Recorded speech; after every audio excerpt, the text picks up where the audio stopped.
മനസ്സുറപ്പ് പ്രോഗ്രാമിലേക്ക് സ്വാഗതം. ഇന്നത്തെ നമ്മുടെ അതിഥിയായി കടന്നു വന്നിരിക്കുന്നത് ഓസ്ട്രേലിയയിൽ ആഡ്ലൈഡിലെ ഒരു പ്രൈവറ്റ് കമ്പനിയിൽ വർക്ക് ചെയ്യുന്ന മിനിയാണ്. തന്നെ ഇവിടെ ലഭിച്ച ഒരു വലിയ സന്തോഷമാണ് ഞാൻ കരുതുന്നു. ഇനി തൻ്റെ നാവിൽ തന്നെ അനുഭവം നമുക്ക് ശ്രമിക്കാം. Thank you aunty. എൻ്റെ പേര് മിനി. ഞാൻ ജനിച്ചു വളർന്നത് പത്തനംതിട്ട ജില്ലയിലെ തുമ്പമൺ എന്ന് പറഞ്ഞ സ്ഥലത്താണ്. മത്തായി സാറിൻ്റെ അന്നമ്മ മത്തായിയുടെയും ഇളയ മകളായി, ആറാമത്തെ മകളായി ജനിക്കാനുള്ള ഭാഗ്യം എനിക്ക് കർത്താവ് തന്നു. 4 ബ്രദേഴ്സും ഒരു സിസ്റ്ററുമുണ്ട്. ഏറ്റവും ഇളയ കുഞ്ഞായതിനാൽ ഒത്തിരി ലാളനകളും വാത്സല്യങ്ങളും ചെറുപ്രായത്തിൽ അനുഭവിപ്പാൻ കൃപ തന്നു കർത്താവ്. എല്ലാവരുടെയും കണ്ണിലുണ്ണിയായിട്ട് ആ ദേശത്ത് തന്നെ വളരാൻ ഭാഗ്യം ലഭിച്ചു. മർത്തോമ കുടുംബത്തിലാണ് ജനിച്ചു വളർന്നതുകൊണ്ട് ചെറുപ്പം മുതൽ സൺഡേ സ്കൂളിലും ദൈവമായിട്ടുള്ള ഒരു ബന്ധത്തിലാണ് ഞങ്ങളുടെ ഫാദറും മദറും ഞങ്ങളെ വളർത്തിയത്. എല്ലാ ദിവസവും കുടുംബ പ്രാർത്ഥന ഉണ്ടായിരുന്നു വീട്ടിൽ. എങ്കിലും പേഴ്സണലായിട്ട് വലിയ റിലേഷൻഷിപ്പ് ഉണ്ടോ എന്ന് ചോദിച്ചാൽ അങ്ങനെ പറയാൻ അറിയത്തില്ലെങ്കിലും ചെറുപ്രായത്തിൽ തന്നെ കർത്താവിനെ സ്വന്തം രക്ഷിതാവായി കർത്താവുമായിട്ട് സ്വീകരിച്ചു. യേശുവിനോട് വലിയ സ്നേഹം എൻ്റെ ഹൃദയത്തിലുണ്ടായിരുന്നു. വളരെ സ്നേഹമായിട്ട് അങ്ങനെ ഇരിക്കുന്നു. സ്കൂളിങ് അവിടെ തന്നെയായിരുന്നു. പിന്നെ അത് കഴിഞ്ഞിട്ട് കോളേജ് വിദ്യാഭ്യാസം കോഴഞ്ചേരി സെൻറ്റ് തോമസ് കോളേജിൽ എൻ്റെ പ്രീ ഡിഗ്രി വിദ്യാഭ്യാസം, അതിനുശേഷം ബാച്ചിലേഴ്സ് ഡിഗ്രി ഇൻ കെമിസ്ട്രിയിൽ കോഴഞ്ചേരി തന്നെ ബിരുദമെടുത്തു. ഓക്കെ. അതിനുശേഷം 20ാമത്തെ വയസ്സിൽ എൻ്റെ ഫാദർ എന്നെ മുംബൈയിലേക്ക് ഉപരിപഠനത്തിനായിട്ട് എന്നെ വിട്ടു. അപ്പോൾ എൻ്റെ 2 ബ്രദേഴ്സും ഒരു സിസ്റ്ററും അവിടെ ഉണ്ട്. അവിടെ ചെന്നപ്പോഴും എനിക്ക് വളരെ സന്തോഷം, അവരെല്ലാം ഉണ്ട് ഉള്ളതുകൊണ്ട് വീണ്ടും ഫാമിലി അറ്റ്മോസ്ഫിയർ തന്നെ. വളരെ ഒരു സന്തോഷകരമായ ബാല്യകാലവും കൗമാരവും ഒരു യൗവനകാലം ആ സമയം അങ്ങനെയായിരുന്നു. മുംബൈയിലായിരിക്കുമ്പോഴും ചർച്ചുമായിട്ട് മർത്തോമ സഭയിൽ തന്നെ ബന്ധപ്പെട്ട് നിന്നു. നല്ല ജോലി ആയതുകൊണ്ട് 3 വർഷം കൊണ്ട് ഫുഡ് ആൻഡ് ഡ്രഗ്സ് അഡ്മിനിസ്ട്രേഷൻ്റെ അപ്രൂവ്ഡ് കെമിസ്റ്റ് ആയിരുന്നു. അപ്പം പിന്നെ ഒത്തിരി നല്ല ഒരു പൊസിഷനിൽ നിൽക്കാൻ ദൈവം കൃപ ചെയ്തു. അങ്ങനെയായിരുന്നു എൻ്റെ ലൈഫ് സ്റ്റൈല്. ഒത്തിരി ദൈവസ്നേഹം പല പ്രാവശ്യം ഞാൻ കർത്താവിൻ്റെ സ്നേഹം അനുഭവിച്ചിട്ടുണ്ട്. കൂടുതൽ പാട്ടുകൾ കൂടെ ദൈവം എന്നോട് സംസാരിച്ചുകൊണ്ടിരുന്നു ചെറുപ്രായത്തിൽ. അതിനുശേഷം 92 എൻ്റെ ഫാദർ വിളിച്ചിട്ട് പറഞ്ഞു, മോളെ അപ്പോൾ എനിക്ക് 23 ഇയേഴ്സ് 22 കഴിഞ്ഞ് 23 വയസ്സിലേക്ക് കയറുമ്പോഴായിരുന്നു എൻ്റെ വിവാഹം. അപ്പോൾ ഒരു അറേഞ്ച്ഡ് മാരേജ് ആയിരുന്നു. അപ്പം അതിനുവേണ്ടി എൻ്റെ ഫാദർ എന്നെ വിളിച്ചു വരുത്തി. നമ്മുടെ ഒരു അറിയാവുന്ന ഒരാൾ ആലോചിച്ച വിവാഹമായിരുന്നു. അങ്ങനെ വന്നു. വിവാഹത്തിന് വേണ്ടി ഞങ്ങളെല്ലാം ഒരുങ്ങി പ്രിപ്പയറായി വന്നു.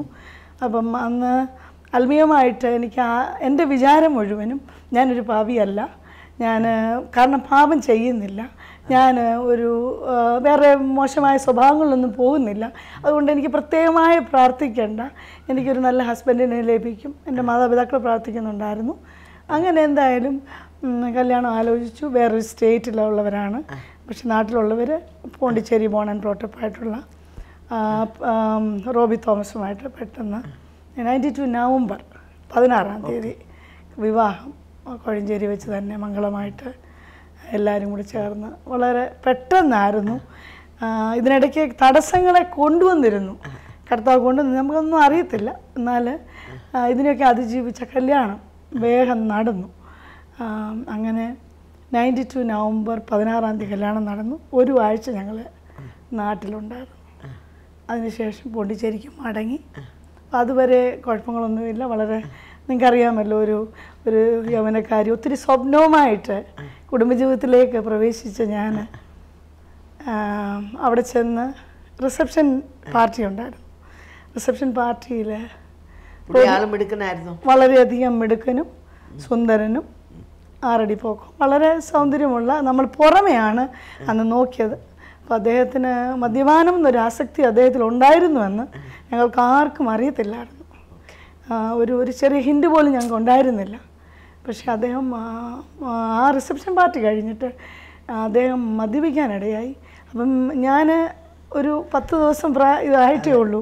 എൻ്റെ ഹൃദയം ഭയങ്കരമായിട്ട് തകർന്നു പോയി. അത് വേറൊരു സ്റ്റേറ്റിൽ അമിതമായി മദ്യപിച്ചു.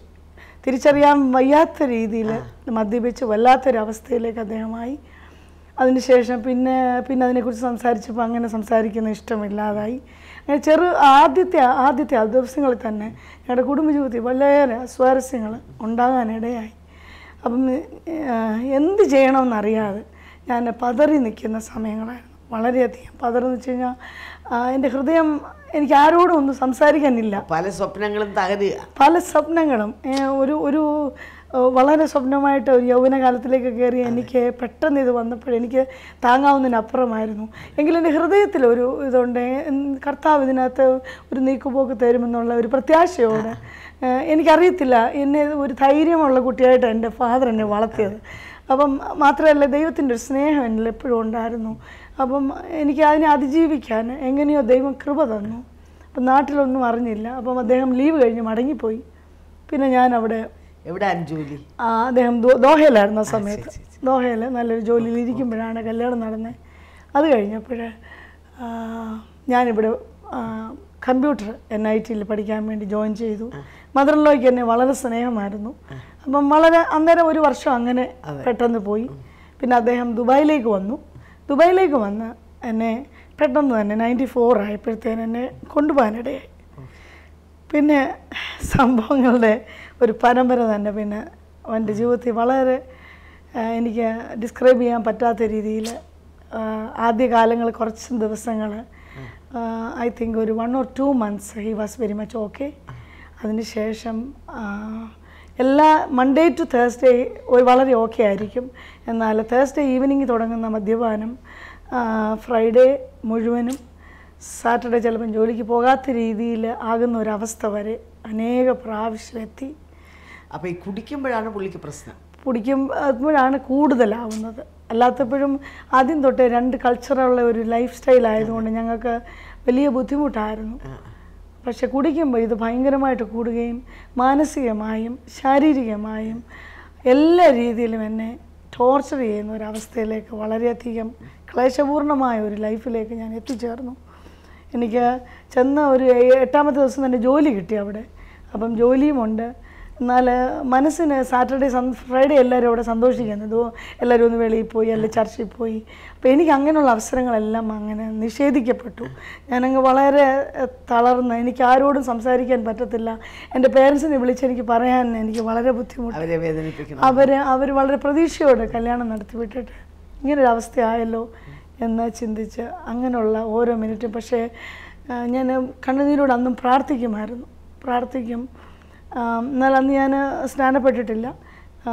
കർത്താവിനെ അറിയാം, എന്നാൽ എങ്ങനെ ഇതിനെ ഓവർകം ചെയ്യാമെന്നിങ്ങനെ വളരെയധികം ചിന്തിച്ചും ഭാരപ്പെട്ടും ഓരോ ദിവസങ്ങളും നടന്നു. ഇതിനിടയ്ക്ക് വീണ്ടും പ്രയാസങ്ങളും പ്രശ്നങ്ങളും ഓരോ ദിവസവും കൂടിക്കൊണ്ടിരുന്നു. ഇതിനിടയ്ക്ക് 94 മോൾ ബോണായി കഴിഞ്ഞിട്ട് കുഞ്ഞിന് 6 months ഞങ്ങളുടെ കൂടെ ഉണ്ടായിരുന്നു. ആ സമയത്ത് കുറച്ച് സന്തോഷം ഉണ്ടായിരുന്നു. എങ്കിലും പ്രശ്നങ്ങൾ ഇടയ്ക്കിടയ്ക്കുണ്ട്. പിന്നെ മദർ ലോയിൽ കുഞ്ഞിനെ ഏൽപ്പിച്ചു. അതിനുശേഷം വീണ്ടും ഞങ്ങൾ മടങ്ങിപ്പോയി. വീണ്ടും മോന് 97-ലുണ്ടായി. അപ്പോൾ ഇതിനിടയ്ക്കെല്ലാം പ്രശ്നങ്ങളുണ്ട് ഞങ്ങൾക്ക്. ഇതിനിടയ്ക്ക് ഞങ്ങൾ പലരും എനിക്ക് എൻ്റെ അന്നത്തെ സ്വഭാവം, എൻ്റെ വിഷയങ്ങൾ ആരും അറിയരുത്, അങ്ങനെ ഒരു നേച്ചറായിരുന്നു എനിക്ക്. അപ്പോൾ കാരണം ഒന്നാമത് എനിക്കൊരു ഷെയിം പോലോ, എനിക്ക് ഭയങ്കര ഒരു വേദന പോലോ, കാരണം ഞാൻ ഇത്രയും ഇതായിട്ടിരുന്നിട്ട് എങ്ങനെ ഇത് സംഭവിച്ചു എന്നുള്ള ചിന്തയോ, അതുകൊണ്ട് എൻ്റെ ഹൃദയത്തിൽ അങ്ങനെയുള്ളൊരു ചിന്ത മൂലം പിന്നെ ദൈവം എനിക്ക് ചെയ്തു തരും എന്നുള്ള രീതിയിൽ ഞാൻ വളരെയധികം പ്രാർത്ഥനയോടെ ആ സമയങ്ങളെ കഴിച്ചു കൂട്ടി. 97-ൽ ഞാൻ മോനുണ്ടായതിന് ശേഷം ഞങ്ങൾ നാട്ടിലേക്ക് മടങ്ങി വന്നു. അതിന് ശേഷമാണ് വീണ്ടും പ്രശ്നങ്ങൾ വളരെയധികം വഷളായി. മോനുണ്ടായതിന് ശേഷം വീണ്ടും ആ സമയം തന്നെ അദ്ദേഹവും നാട്ടിലേക്ക് പോണ്ടിച്ചേരിയിലേക്ക് മടങ്ങി വന്നു. പിന്നെ ഗൾഫിലേക്ക് പോയില്ല. പിന്നെ വളരെയധികം ആരാലും ഒന്നും ചെയ്യാൻ പറ്റാത്ത രീതിയിൽ പറ്റാത്ത അവസ്ഥയിൽ പലരും ഇടപെട്ടു. ആ രീതിയിലേക്ക് മാറി. എൻ്റെ മദറിലോ എന്നോട് പറഞ്ഞു ഡിവോഴ്സ് ചെയ്യും എന്നോട് പറഞ്ഞു. എൻ്റെ മോനെ ഡിവോഴ്സ് ചെയ്യണം അമ്മ പറയണമെങ്കിൽ എത്ര ബാഡ് സിറ്റുവേഷൻ ആയി അങ്ങനെ എന്നോട് വിളിച്ചിട്ട് പറഞ്ഞു, മോളെ നീ അത് ചെയ്യാൻ പറഞ്ഞു. അപ്പോൾ ഞാനത് ചെയ്യത്തില്ലെന്ന് പറഞ്ഞു. എൻ്റെ സഹോദരങ്ങളും പലരും എന്നെ നിർബന്ധിച്ചു, എന്താ മോൾ ചെയ്യുന്നത്. അപ്പോഴും എനിക്കറിയത്തില്ല, എനിക്കങ്ങനെ ഒരു ചെയ്യാനായിട്ട് ഒരു ധൈര്യമില്ലായിരുന്നു. ഞാനത് ചെയ്യാനായിട്ട് ഞാനത് മുതിർന്നില്ല. അതിനുശേഷം 2007 കുഞ്ഞിൻ്റെ ജനനം കഴിഞ്ഞിട്ടാണ് വീണ്ടും പ്രശ്നങ്ങളുടെ പരമ്പര. എനിക്ക് പോണ്ടിച്ചേരി നിൽക്കാൻ പറ്റാത്ത ഒരു സിറ്റുവേഷനിലേക്ക് വീണ്ടും സ്ഥിതിഗതികൾ വന്നു.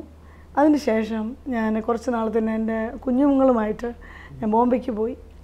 അദ്ദേഹം പുറകെ വന്നു. എവിടെ പോയാലും കണ്ടുപിടിക്കുകയും എൻ്റെ കൂടെ വരികയും ഓക്കെ ആയിട്ട് വരും. കുറച്ച് കഴിയുമ്പോൾ വീണ്ടും സിറ്റുവേഷൻസ് വളരെ മോശമാകും. അത് എനിക്ക് ഡിസ്ക്രൈബ് ചെയ്യുന്നതിന് അതീതമായ രീതിയിൽ. പിന്നെ കുഞ്ഞുങ്ങളുടെ മോളപ്പോഴത്തേന് പഠിക്കാനുള്ള സമയമായി വരുന്നു. അങ്ങനെ 98 അവസാനമായപ്പോഴത്തേന് എൻ്റെ മദറിൻലോ പറഞ്ഞു നമുക്ക് എറണാകുളത്ത് നമുക്ക് താമസിക്കാം. She supported me. അങ്ങനെ ഞങ്ങൾ രണ്ടും കൂടെ വന്ന് ഞങ്ങൾ രണ്ടും കൂടെ വന്ന് കുഞ്ഞുങ്ങൾക്ക് വിദ്യാഭ്യാസം കൊടുക്കണമല്ലോ. കുഞ്ഞ് അപ്പോഴത്തേന് 3.5 വയസ്സാവുന്നു. അങ്ങനെ ഞങ്ങൾ എറണാകുളത്ത് നല്ലൊരു സ്കൂളിൽ അഡ്മിഷൻ എടുത്ത് വന്നു. അങ്ങനെ ഇരിക്കുമ്പോൾ എനിക്കും ജോലി കിട്ടി. അങ്ങനെ ഞങ്ങൾ സന്തോഷമായിട്ട് ഞാനും മമ്മിയും മാത്രമായിട്ട്, കാരണം പ്രശ്നങ്ങളെ തരണം ചെയ്യാൻ എനിക്ക് ദൈവം കൃപ തന്നെന്ന് ആൻറ്റി എനിക്ക് പറയാനൊക്കത്തുള്ളൂ. കാരണം ഇപ്പം എനിക്ക് ചിന്തിക്കാച്ചാൽ എനിക്ക് പറ്റത്തില്ല ഞാൻ എങ്ങനെ നിന്നു. കാരണം ഞാൻ അത് കൊച്ചല്ലേ, അധികം ഇതില്ല. അങ്ങനെ 99 ഒരു ദിവസം പത്രത്തിലൊരു അഡ്വർടൈസ്മെൻറ്റ് കാണുക, ഗ്രേസ് മിനി ഹാളിൽ വെച്ചൊരു മീറ്റിംഗ് നടക്കുന്നു. മദ്യത്തിന് ഒക്കെ അടിമപ്പെട്ടവർക്ക് വേണ്ടി പ്രാർത്ഥിക്കുന്നു. ബദൽ പി ജേക്കബ് അപ്പച്ചൻ്റെ ഒരു മീറ്റിംഗ് ആയിരുന്നു. ഞാനത് ഇന്നെന്ന പോലെ ഓർക്കുന്നു. എൻ്റെ ജോലി കഴിഞ്ഞ് ഞാൻ ആ മീറ്റിങ്ങിനെ സംബന്ധിച്ചു എൻ്റെ ഹൃദയത്തിൽ ഭയങ്കര സന്തോഷം ആ രാത്രിയിൽ ദൈവം തന്നു. എനിക്ക് ചെറുപ്രായത്തിൽ എൻ്റെ ഫാദറിൻ്റെ ബ്രദറൊക്കെ വിശ്വാസികളായിരുന്നു. അപ്പോൾ ഞാനിങ്ങനെ കണ്ടിട്ടുണ്ട്. എങ്കിലും ഒത്തിരി ഞാൻ അവരെ കളിയാക്കിയിട്ടുണ്ട്. അന്യഭാഷയൊക്കെ പറയുമ്പോൾ ഞാൻ കളിയാക്കിയിട്ടുണ്ട്. ഇവരെന്തോ പറയുന്നതെന്നൊക്കെ പറഞ്ഞ്. എന്നാൽ ആ രാത്രിയിൽ, ഈ മീറ്റിംഗ് കൂടിയ രാത്രിയിൽ എനിക്ക് ഭയങ്കരമായ സന്തോഷവും വളരെ ഒരു ആനന്ദം ഉണ്ടായി. അപ്പോൾ ഇങ്ങനൊരു കർത്താവ് ഉണ്ടോ, അങ്ങനെയാണെങ്കിൽ എൻ്റെ പ്രശ്നങ്ങൾക്ക് പരിഹാരം അവൻ ചെയ്യുമല്ലോ എന്നോർത്തുകൊണ്ട് ഞാൻ ആ മീറ്റിങ്ങിൽ പോയി തിരിച്ചു വന്നപ്പോൾ മമ്മി മിണ്ടുന്നില്ല, കാരണം ലേറ്റായി. എങ്കിലും പിന്നെ അവരിപ്പോൾ വിളിച്ച സഭയിൽ പോകാനിടയായി. അങ്ങനെ 2000 ജനുവരി 2-ാം തീയതി ഞാൻ കർത്താവിനെ ജലത്തിൽ സാക്ഷീകരിപ്പാൻ എൻ്റെ സ്വർഗത്തിലെ ദൈവം എനിക്ക് കൃപ ചെയ്തു. ഹല്ലേലൂയ. അതിന് മുമ്പേ പുള്ളി അറിയുന്നില്ല. അറിയാതെ എൻ്റെ മദറിലും അറിയാം, എൻ്റെ വീട്ടുകാരെല്ലാം അറിഞ്ഞു. അപ്പം ആര് തടസ്സപ്പെടുത്തിയാലും ഇത് സത്യമാണെന്ന് ഞാൻ ബൈബിൾ ബാപ്റ്റിസം എന്താണെന്ന് ഞാൻ പഠിച്ചു. അപ്പം ഞാൻ മർത്തോമക്കാരിയായിരുന്നെങ്കിലും വചനം അറിയാമായിരുന്നു. ആൻറ്റിയോട് ഞാൻ പറഞ്ഞായിരുന്നല്ലോ, സൺഡേ സ്കൂളിൽ പഠിക്കുമായിരുന്നു. അപ്പം വചനത്തിൽ കൂടെ ബാപ്റ്റിസം സത്യമാണെന്ന് മനസ്സിലായി. അങ്ങനെ ഇനി എൻ്റെ എന്ത് പ്രശ്നമാണെങ്കിലും എനിക്ക് സ്നാനപ്പെടണം എന്നൊരു കാര്യത്തിലേക്ക് ഞാൻ വന്നു. അങ്ങനെ ഞാൻ സ്നാനപ്പെട്ടു. മോളുടെ ആ ഡെസ്പറേറ്റ് അവസ്ഥയിൽ അതെ സ്വർഗത്തിലെ ദൈവം മോക്കൊരു വഴി തുറന്നത്. അതെ അതെ എന്ത് ചെയ്യും? അതെ അതെ ആരോട് പറയും? അനുഭവിക്കുന്ന വേദനകളും കഷ്ടങ്ങളും. അതാ പറയുന്നത്, സ്വർഗത്തിലെ ദൈവം നമ്മുടെ ആ താഴ്ചയിൽ നമ്മളെ ഓർക്കുന്നത്. അല്ലേ? മോളുടെ ഹൃദയത്തിന്റെ വേദന, ആ തകർന്ന അവസ്ഥ, കണ്ണുനീര്, എന്ത് ചെയ്യണമെന്നറിയാത്ത വേദന, ഹി ഇന്റർവ്യൂ അല്ലേ? ആ മീറ്റിങ്ങിന് കൊണ്ടുപോകാനും ആ ദൈവസ്നേഹത്തെക്കുറിച്ച് കേൾക്കുവാനും യേശുവിനെ മുറുകെ പിടിക്കാനും. അല്ലേ? ഈ ലോകത്തിലെ സ്നേഹങ്ങളെല്ലാം നമ്മളെ തള്ളിക്കളയുമ്പോൾ പലതും നമുക്ക് ഡിസപ്പോയിൻമെന്റ് ആകുമ്പോൾ അവിടെയാണ് കർത്താവിന്റെ സ്നേഹം നമുക്ക് തിരിച്ചറിയാനായിട്ട്. അത് കഴിഞ്ഞിട്ട് ഞാനിപ്പോഴും ഓർക്കുന്നുണ്ട്, ചേച്ചിയോട് ഞാൻ ചോദിച്ച് പൊട്ടിക്കരഞ്ഞ രംഗങ്ങളുണ്ട്. എങ്ങനെ ജീവിക്കും, എന്ത് ചെയ്യും? അങ്ങനെ ആ സമയത്താണ് എനിക്ക് അങ്ങനെ സ്നാനപ്പെടാൻ കൃപ ചെയ്തു. അതോടുകൂടി ഭയങ്കര ഒരു ധൈര്യം, പഴയതിനേക്കാൾ ഉപരിയായ ഒരു ധൈര്യം, എൻ്റെ കൂടെ ഒരാളുണ്ട്, എന്നെ സഹായിപ്പാൻ ഒരാളുണ്ടെന്നൊരു ചിന്ത എന്നെ വളരെ ഇത് ചെയ്തു. അങ്ങനെ ധൈര്യത്തോടെ മുന്നോട്ട് പോകുമ്പം വീണ്ടും അദ്ദേഹം എന്നെ കണ്ടുപിടിച്ച് എറണാകുളത്തേക്ക് വന്നു. ഇത് ഞാൻ വിശദമായിട്ട് പറയുന്നത്, ഇതുപോലെ എന്നെ പോലെ ദാവീദിനെ ശൗൽ ഓടിച്ചതുപോലെ, ഞാൻ എപ്പോഴും പറയാറുണ്ട്, അതുപോലെ ദേശങ്ങൾ വിട്ട് എന്നെ ഓടിക്കാനിടയായി. പോകുമ്പോൾ പുറകെ വരും. അപ്പോൾ അദ്ദേഹം വളരെ നല്ല ആളായിട്ട് വീണ്ടും വന്ന് ഒരു സറണ്ടർ ചെയ്തു, സ്നാനപ്പെടാനിടയായി. അദ്ദേഹം സ്നാനപ്പെട്ടു. അത് നിലനിന്നില്ല. പക്ഷേ അദ്ദേഹം ഒരു 5 മാസത്തോളം നല്ല ഇതായിട്ട് ജീവിച്ചു. അധികം കുടിച്ചില്ല. എന്നാൽ ഒരു 5-ാം മാസം ആയപ്പോൾ വീണ്ടും പതുക്കെ അദ്ദേഹം രഹസ്യമായിട്ട് അദ്ദേഹം സ്മോക്ക് ചെയ്യുമായിരുന്നു. അപ്പോൾ അത് പിന്നെയും പിശാചിൻ്റെ ഒരു ലൂപ്ഹോളായി വീണ്ടും പാപത്തിലേക്ക് വീണ്ടും വീഴാനിടയായി. അങ്ങനെ വീണ്ടും അദ്ദേഹം മദ്യപിക്കാനിടയായി. അങ്ങനെ എറണാകുളത്ത് നിൽക്കാൻ പറ്റാത്ത ഒരു സിറ്റുവേഷനിലേക്ക് എന്നെ വീണ്ടും കൊണ്ടെത്തിച്ചു. അപ്പം തന്നെ കുഞ്ഞുങ്ങൾ പഠിക്കുന്നു. മോൾക്കന്ന് 7 വയസ്സാവുന്നേ ഉള്ളൂ. മോൻ അന്ന് കുഞ്ഞാണ്, 4-5 വയസ്സാവുന്നേ ഉള്ളൂ. അപ്പോൾ കുഞ്ഞിന് രണ്ടുപേരെ സ്കൂളിലേക്ക് ചേർത്തു. അപ്പം സ്കൂളിൽ ചേർത്ത് കഴിഞ്ഞ് സ്കൂൾ കണ്ടിന്യൂ ചെയ്യാൻ പറ്റത്തില്ല. പക്ഷേ അവിടെ ദൈവം എനിക്ക് വേണ്ടി കരുണ ചെയ്തത് ഒരു ഹോസ്റ്റൽ ഈ കുഞ്ഞുങ്ങൾക്ക് വേണ്ടി പ്രശ്നങ്ങൾ എന്തായാലും ഞങ്ങൾ ഏറ്റെടുത്തെന്ന് പറഞ്ഞ് ഒരു സ്കൂൾ എനിക്ക് വേണ്ടി തുറന്നു തന്നു. സിസ്റ്റേഴ്സ് നടത്തുന്ന ഒരു സ്കൂള് എനിക്ക് വേണ്ടി. അത് ഞാൻ എൻ്റെ ജീവിതത്തിൽ മറക്കാൻ പറ്റാത്തൊരു അനുഭവമാണ്. കർത്താവ് എന്നെ ഒത്തിരി സ്നേഹിക്കുന്നു. തക്ക സമയത്ത് ആളുകളെ ഒരുക്കി. മോൻ അത്ര കുഞ്ഞാണ് ഓർത്തോണം. അപ്പം അത് നമുക്ക് ഒരു അമ്മയ്ക്ക് സഹിക്കാൻ പറ്റത്തില്ല. അപ്പം അതിനുവേണ്ടി ദൈവം ഒരുക്കി. അത് കഴിഞ്ഞിട്ട് ഞാൻ നാട്ടിലേക്ക് വന്നു. നാട്ടിൽ വന്ന് നിൽക്കുമ്പോൾ ഞാനിതുപോലെ പ്രാർത്ഥിച്ചു, കർത്താവേ നീ എനിക്ക് വേണ്ടി ഒരു വഴി തുറക്കണം. ഞാൻ എന്തോ ചെയ്യുമെന്ന് എനിക്കറിയത്തില്ല. അങ്ങനെ ഇരിക്കുമ്പോൾ ദൈവം എൻ്റെ ഒരു കസിൻ മോളിൽ കൂടെ പ്രവർത്തിച്ചിട്ട് ട്രിവാൻഡ്രത്ത് ഒരു ജോലി ദൈവം എനിക്ക് തരാൻ ഇടയായി. അപ്പോൾ എൻ്റെ വിചാരം ഇനിയും ശല്യമില്ലല്ലോ, എറണാകുളത്ത് നിന്ന് ഞാൻ ട്രിവാൻഡ്രത്തേക്ക് പോവുകയാണല്ലോ. അങ്ങനെ ട്രിവാൻഡ്രത്ത് കർത്താവ് എന്നെ നല്ലൊരു ജോലിയിലാക്കി. അതിനിടയ്ക്ക് വീണ്ടും കുഞ്ഞുങ്ങൾക്ക് ട്രിവാൻഡ്രത്തേക്ക് എനിക്ക് ഉടനെ കൊണ്ടുപോകാൻ പറ്റാത്തത് കൊണ്ട് അവരെ മൈലപ്ര മൗണ്ട് വേദനയിൽ 1 വർഷം അവരെ സ്കൂളിങ് ചെയ്യിപ്പിച്ചു. അപ്പോഴും കൊച്ചു കുഞ്ഞുങ്ങളാണ്. അതൊക്കെ ഞാൻ ഇപ്പോഴും ഓർക്കുന്നുണ്ട്, അവരുടെ ഫീസിന് വേണ്ടി. പക്ഷേ എന്നെ ആരോടും കൈനീട്ടാൻ എൻ്റെ ദൈവം എന്നെ അനുവദിച്ചില്ല. സമയാസമയങ്ങളിൽ ഞാനിപ്പോഴും ഓർക്കുന്നുണ്ട്, എൻ്റെ ബാങ്കിൽ കിടന്ന എന്തോ ഒരു എമൗണ്ടിൻ്റെ ഇൻട്രസ്റ്റ് എനിക്കറിയത്തില്ല. ഇൻട്രസ്റ്റ് ഇങ്ങനെ കിട്ടുമെന്നോ എടുക്കാമെന്നോ, ഐ നെവർ നോ ദാറ്റ്. അപ്പം ഞാൻ ഓൺ ദ വേയിൽ എറണാകുളത്തിന് പോകുമ്പോൾ പെട്ടെന്ന് എനിക്ക് ഓർമ്മ വരുന്നു, എനിക്ക് 20,000 റുപ്പീസ് മൗണ്ട് വേദനയ്ക്ക് കെട്ടണം, അന്ന് അത്രയും രൂപ വേണം. ഞാൻ വിചാരിച്ചു ഞാൻ ആരോട് ചോദിക്കും, എന്ത് ചെയ്യും? ഞാൻ വന്ന് ഇതൊന്ന് നോക്കാം. അന്നപ്പോൾ കറക്റ്റ് 20,000 രൂപ എനിക്ക് അവിടെ നിന്ന് ഇൻട്രസ്റ്റ് ആയിട്ട് ദൈവം എനിക്ക് തരുക. അങ്ങനെ ചെറിയ ചെറിയ കാര്യങ്ങൾ മുതൽ അത്ര മനോഹരമായിട്ട് എന്നെ നടത്തി. അത് കഴിഞ്ഞ് 2003 മുതൽ 2005 കുഞ്ഞുങ്ങളെ ഞാൻ ട്രിവാൻഡ്രത്ത് കൊണ്ടുവന്നു. ഞങ്ങൾ ഒന്നിച്ച് കുഞ്ഞുങ്ങൾക്ക് നല്ല സ്കൂളിങ് അഡ്മിഷൻ കിട്ടി. അപ്പോഴും പ്രശ്നങ്ങൾ തീർന്നില്ല. നിങ്ങൾക്ക് മനസ്സിലാക്കണം, ഒരു ഒരു ഒരു ഒരു ഒരു സ്ത്രീയായ എനിക്ക് ഞാൻ നേരിട്ട കഷ്ടങ്ങളും ഇത് ഒരു വാക്കിൽ പറഞ്ഞാൽ അവസാനിക്കത്തില്ല. കാരണം അത്ര വളരെ പ്രതീക്ഷയോടെ ഒരു ഫാമിലി ലൈഫ് കെട്ടിപ്പടുക്കേണ്ട സന്തോഷമായ സമയത്ത് വചനം പറയുന്നല്ലോ, പിശാച് അറുപ്പാനും മുടിപ്പാനും മോഷ്ടിപ്പാനും വരുന്നു. അതുപോലെ വന്ന് തകർത്ത് ഗോതമ്പ് പാറ്റേണ്ടതുപോലെ എന്നെ പാറ്റി തകർത്തെറിയാൻ വേണ്ടി നോക്കിയപ്പോഴാണ് ഇത്രത്തോളം പിന്നെയും പിടിച്ചു നിൽക്കാൻ. അപ്പോൾ സംരക്ഷണവും സ്നേഹവും നൽകേണ്ട ഭർത്താവിൽ നിന്ന് ഓടിക്കൊണ്ടിരിക്കുക, രക്ഷപ്പെട്ട് ഓടുക. പേടി വേറൊരു അങ്ങനെ ഓടണമെങ്കിൽ അത് എത്രത്തോളം അസഹ്യമായതാണെന്ന് നമുക്ക് മനസ്സിലാക്കാം. തീർച്ചയായിട്ടും. അതിനുശേഷം 2005 ട്രിവാൻഡ്രത്ത് വന്നു. 2005 ട്രിവാൻഡ്രത്ത് വന്നു. 2006 ആയപ്പോഴത്തേന് ഇദ്ദേഹം എന്നെ വീണ്ടും കണ്ടുപിടിക്കുന്നു. എങ്ങനെയാണെന്ന് ചോദിച്ചാൽ എനിക്കറിയാം. ഞങ്ങൾ വളരെ രഹസ്യമായിട്ട് താമസിക്കുക. അദ്ദേഹം വീണ്ടും കണ്ടുപിടിച്ചു വന്നു. എല്ലാം വളരെ നല്ല ആളായിട്ട് വന്നു. വീണ്ടും ഞാൻ അക്സെപ്റ്റ് ചെയ്തു. അങ്ങനെ വീണ്ടും ഒരു 3-4 മന്ത്സ് ആയപ്പോഴത്തേന് വിതിൻ 6 months പീരീഡ് ഓഫ് ടൈമിൽ വീണ്ടും വലിയ പ്രശ്നങ്ങളുണ്ടാക്കി. എല്ലാ സ്ഥലത്തും 6 മന്ത്സിന് തനി സ്വഭാവം പുറത്തു വരും. ഒരു രീതിയിലും. അപ്പം വാടകയ്ക്ക് താമസിച്ചുകൊണ്ടിരുന്ന അവർ തന്നെ ഞങ്ങൾ റിഫ്യൂസ് ചെയ്തു. ഇനിയും താമസിക്കാൻ പറ്റത്തില്ല. അത്രമാത്രം ബഹളമായി. നമുക്ക് ഭയങ്കര ഷെയിമായി. ഉപദ്രവിക്കുമായിരുന്നു. തീർച്ചയായിട്ടും. അതെനിക്ക് അതിനോട് ഡിസ്ക്രൈബ് ചെയ്യാൻ ബുദ്ധിമുട്ടുണ്ട്. അതുപോലെ എന്നെ കേട്ടുകൊണ്ടിരിക്കുന്ന ആരെങ്കിലും ഇതുണ്ടെങ്കിൽ അവർക്കത് എത്രയോ സ്ത്രീകൾ ഇത് കേൾക്കുന്നുണ്ട്. ഇതുപോലെ മദ്യപാനികളായ ഭർത്താക്കന്മാർ, ഉപദ്രവിക്കുന്ന ഭർത്താക്കന്മാർ, ഒരു നിലയിലും ജീവിതം ഒരുമിച്ച് മുമ്പോട്ട് കൊണ്ടുപോകാൻ പറ്റാത്ത അവസ്ഥയിൽ ഞരങ്ങിക്കൊണ്ടിരിക്കുന്നവരുണ്ട്. തീർച്ചയായിട്ടും. അവർക്ക് ഇതൊരു ആശ്വാസവും ഒരു ബലവും ആകണം. അതെ. അപ്പം എൻ്റെ ഹൃദയത്തിൽ പിന്നെ ഞാൻ ഇദ്ദേഹത്തോട് ഭയങ്കരമായിട്ട് ക്ഷമിക്കുമായിരുന്നു. അതെനിക്കറിയത്തില്ല, ദൈവം തന്ന കൃപയാണ്. എന്ത് ചെയ്താലും കുറച്ച് കഴിയുമ്പം ഞാൻ അങ്ങ് ക്ഷമിക്കും.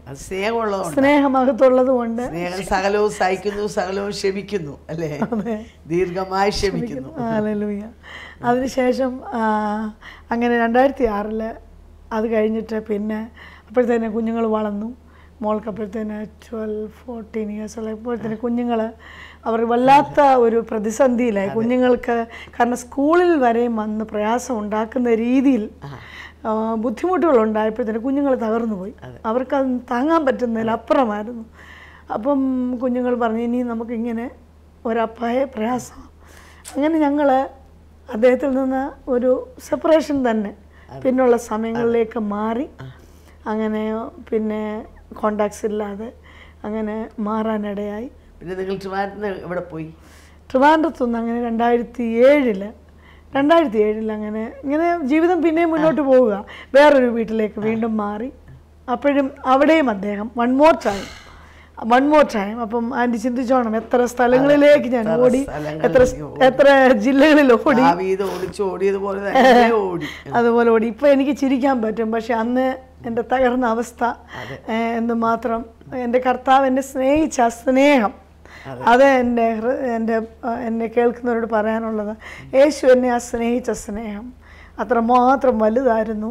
കാരണം ചെറിയൊരാവശ്യങ്ങൾ പോലും ലജ്ജിക്കാനിടയാക്കിയില്ല.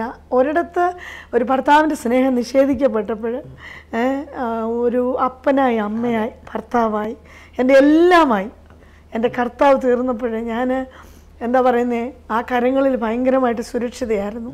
അപ്പോൾ കാണുന്നവർ വിചാരിക്കും മിനി ഭയങ്കര സന്തോഷത്തിലാണെന്നല്ലേ എപ്പോഴും. എവിടെ പോയാലും ആരും എന്നെ കണ്ട പറയത്തില്ല പ്രശ്നമുള്ള ആളാണെന്ന്. അത് ഞാൻ പുറമേ അഭിനയിക്കുമായിരുന്നില്ല. ശരിക്കും പറഞ്ഞാൽ എൻ്റെ അകത്ത് ആ ദൈവാശ്ചെന്ന തന്ന സന്തോഷമാണ്, ദൈവീയ സമാധാനവും സന്തോഷവും കർത്താവ് എനിക്ക് എൻ്റെ ഉള്ളിൽ പകർന്നു തരുവായിരുന്നു. ഞങ്ങളെ കേൾക്കുന്ന പ്രേക്ഷകരോട് എനിക്ക് പറയാനുള്ളത്, നിശ്ചയമായിട്ടും ദൈവത്തിൻ്റെ സ്നേഹവും കരുതലുമില്ലാതെ ഒരിക്കലും എനിക്ക് താൻ ചെയ്യാൻ കഴിയത്തില്ല. 2 പൊടി കൊച്ചുങ്ങൾ മദ്യപിച്ച് ഒരു നിലയിലും കുടുംബജീവിതത്തിൽ ഒരുമിച്ച് മുമ്പോട്ട് പോകാൻ വയ്യാത്ത അവസ്ഥയായതുകൊണ്ടാണ് മിനി രക്ഷപ്പെട്ട് ഓടിയത്. എന്നാൽ എങ്ങനെയും രക്ഷപ്പെട്ടു പോയി ജീവിക്കാമെന്ന് വിചാരിച്ചാൽ അതിനും സമ്മതിക്കാത്ത നിലയിൽ അവരെ തുടർന്നുകൊണ്ടേയിരുന്ന്, എനിക്ക് അതെല്ലാം തുറന്നു പറയാൻ പറ്റത്തില്ലല്ലോ, വളരെയധികം പീഡനങ്ങളും വേദനകളും കണ്ണുനീരിൻ്റെ അവസ്ഥകളും ഒക്കെ അവൾ കടന്നു പോകേണ്ടി വന്നു. എന്നാൽ ദൈവത്തിൻ്റെ വായന നമ്മൾ വായിക്കുന്നുണ്ട്, എവിടെയെല്ലാം സഹോദരിമാർ കണ്ണീരൊഴുക്കിയിട്ടുണ്ടോ അവിടെയെല്ലാം യേശു അവിടെ കടന്നു വന്നിട്ടുണ്ട്. സ്ത്രീയെ നീ എന്തിനാ കരയുന്നേ, മറിയേ നീ എന്തിനാ കരയുന്നേ, നിൻ്റെ ആവശ്യം എന്ത് എന്ന് ചോദിക്കുന്ന ഒരു പിതൃതുല്യമായ സ്നേഹം. പലപ്പോഴും നമ്മൾ പറയാറുണ്ട് അപ്പന്മാർക്ക് പെമ്മക്കളോടാ സ്നേഹമെന്ന്. എന്ന് പറഞ്ഞ പോലെ ഈ സഹോദരിമാർ യാതൊരു തെറ്റും ചെയ്യാത്തതിനാണ് മിനി ഇതെല്ലാം അനുഭവിച്ചത്. തൻ്റെ ഭാഗത്തുനിന്ന് ഒരു തെറ്റുമില്ല. അത് കാണുമ്പോൾ കർത്താവിൻ്റെ മനസ്സാലി. ഇന്ന് വളരെയധികം വേദനിക്കുന്ന വ്യക്തിയാണോ? എനിക്ക് ആരുമില്ലല്ലോ, എൻ്റെ വേദന അറിയാൻ ആരുമില്ലല്ലോ, എനിക്ക് പറയാൻ ആരുമില്ലല്ലോ എന്നോർത്ത് വേദനിക്കുന്ന വ്യക്തിയാണോ നിങ്ങൾ? നിങ്ങളുടെ സമീപിച്ച് നിൽക്കുന്നുണ്ട്. അവന് നിങ്ങളോട് പറയാനുള്ള പൈതലേ, നിനക്ക് വേണ്ടി ഞാനുണ്ട്. ഞാൻ നിന്നെ തള്ളിക്കളയത്തില്ല, ഞാൻ നിന്നെ ഉപേക്ഷിക്കത്തില്ല. ഞാൻ ലോകാവസാനത്തോളം എല്ലാ നാളും നിന്നോട് കൂടെയുണ്ട്. നീ നിൻ്റെ ഭാരം എൻ്റെ മേലിട്ട് ഞാൻ നിന്നെ ആശ്വസിപ്പിക്കാം. നിൻ്റെ ഈ തകർന്ന അവസ്ഥയിൽ നിനക്ക് വിടുതൽ തരുവാൻ, നിന്നെ ആശ്വസിപ്പിക്കുവാൻ ഞാൻ നിൻ്റെ സമീപമുണ്ട്. ദൈവത്തിൻ്റെ വചനം പറയുന്നു, തകർന്ന് നുറുങ്ങി ഹൃദയമുള്ളവർക്ക് യഹോവ സമീപസ്ഥൻ. നിങ്ങളുടെ നെടുവീർപ്പ് കാണുന്ന ഒരുവൻ, നിങ്ങളുടെ കിടക്കയിലുള്ള നിങ്ങളുടെ കണ്ണുനീർ കാണുന്ന ഒരുവൻ, നിങ്ങളുടെ അപകർഷതാവസ്ഥ, എല്ലാവരും തള്ളിക്കളയുന്ന അവസ്ഥ, ഇതെല്ലാം കണ്ട് നിങ്ങൾ വേദനിച്ച് പൊട്ടിക്കരയുക. എന്നാൽ യേശു പറയുന്നു, പൈതലേ നിൻ്റെ ഭാരം നീ എൻ്റെ മേലിട്, ഞാൻ നിന്നെ ആശ്വസിപ്പിക്കാം. മിനിയെ ഇത്രത്തോളം ജയോത്സവമായി ഈ വേദനകളുടെയും പ്രതികൂലങ്ങളുടെയും മധ്യത്തിൽ കൊണ്ടുവന്ന കർത്താവ് നിങ്ങളെയും വിളിക്കുക, നിങ്ങളെ സഹായിപ്പാൻ അവന് ആഗ്രഹമുണ്ട്. എന്നാൽ മിനി തൻ്റെ ജീവിതം യേശുവിലേക്ക് സമർപ്പിച്ച് കൊടുത്തതുപോലെ നിങ്ങളുടെ ജീവിതം യേശുവിലേക്ക് കൊടുക്കാൻ നിങ്ങൾക്ക് പറ്റുമോ? നിങ്ങളുടെ സമീപേ യേശു നിൽപ്പുണ്ട്. ഇന്ന് രാത്രി നിങ്ങൾക്കൊന്ന് പറയാമോ, യേശുവേ എൻ്റെ ജീവിതവും ഞാൻ നിനക്ക് വേണ്ടി അർപ്പിക്കുന്നു, എൻ്റെ ഹൃദയത്തിലേക്ക് നീ കടന്നു വരണമേ എന്ന് പറഞ്ഞ് ഒരു വാക്ക് നിങ്ങൾ പ്രാർത്ഥിക്കൂ. നിങ്ങളെ സ്വന്തം പൈതലാക്കി, മകളാക്കി, മകനാക്കി കർത്താവ് നിങ്ങളെ സ്വീകരിക്കും. നിങ്ങൾക്ക് ദൈവീയ സമാധാനവും സന്തോഷവും പുതിയ വഴികളും തുറന്ന് നിങ്ങളെ നടത്തും. ആ കർത്താവിലേക്ക് നിങ്ങളെ ആഹ്വാനം ചെയ്തുകൊണ്ട് എൻ്റെ വാക്കിൽ നിന്ന് വിരമിച്ചു. ഈ പ്രോഗ്രാം നിങ്ങൾക്കൊരു അനുഗ്രഹമായി തീർന്നു എന്ന് ഞങ്ങൾ വിശ്വസിക്കുന്നു. നിങ്ങൾക്ക് എന്തെങ്കിലും പ്രാർത്ഥന വിഷയങ്ങളോ അപേക്ഷകളോ ഉണ്ടെങ്കിൽ ഞങ്ങളുമായി ബന്ധപ്പെടുക. ഞങ്ങളുടെ മേൽവിലാസം new India church of God, Bethesda communications, Chingavanam, Kottayam.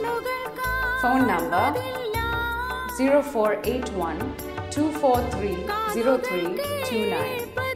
Mobile number 9447578202. Website www.mariamathampi.in. Email address mariamathampi@yahoo.com. അടുത്ത ആഴ്ച ഇതേ സമയം വീണ്ടും കാണാം. ദൈവം നിങ്ങളെ അനുഗ്രഹിക്കട്ടെ.